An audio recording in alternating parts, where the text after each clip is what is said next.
Okay, people. Now I'm going to give you something that's going to get you really thinking. It might muggle your brain up a little bit because it'll get you thinking.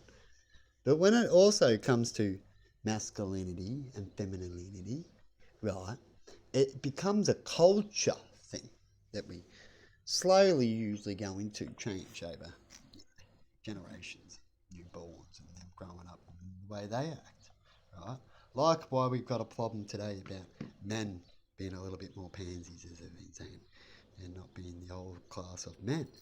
But we do upgrade, but we don't want to go too far and totally switching jobs that we shouldn't, like women wrestling a crocodile when a man's still muscular kind of thing. We don't want to get too like that, do we? Because that's a bit out of control. But when it comes to masculinity and femininity, right, it changes over time because it's the perception of how we see it. But so far, we've done the same thing for a long, long, long time, mostly that we know of, right, when it comes to what's a man's job and what's a woman's job, what was expected from a man and what was expected from a woman, right? And over time, we settled best at because humans get used to everything, right? So you get settled in on what you're best at, what you're best capable of doing, right? And so if we get to the day of age where it's just brains, then we definitely can equal out there, can't we?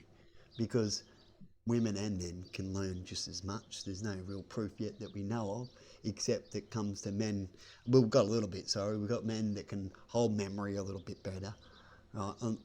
Yeah, I think so.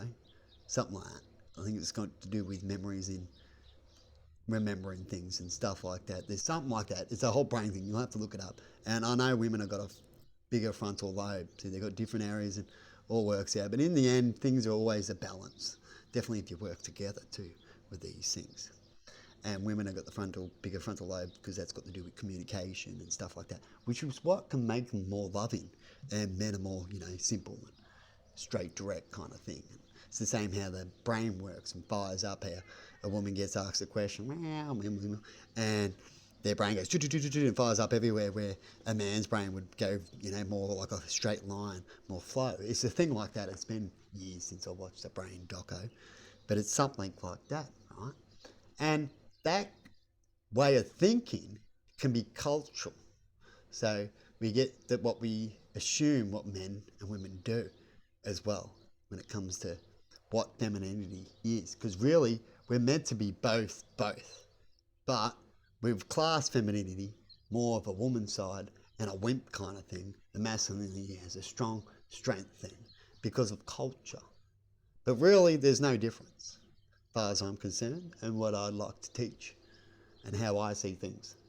How would you see it when it comes to that kind of thing? So when you see it like that, what is masculinity and what's femininity after you see it like that? There still is, isn't there? But does it mean they have to be like a gay person changing themselves medically? Right? It's a similar thing. Anyway, see you later. Bye bye. What else did I read? Nothing. There.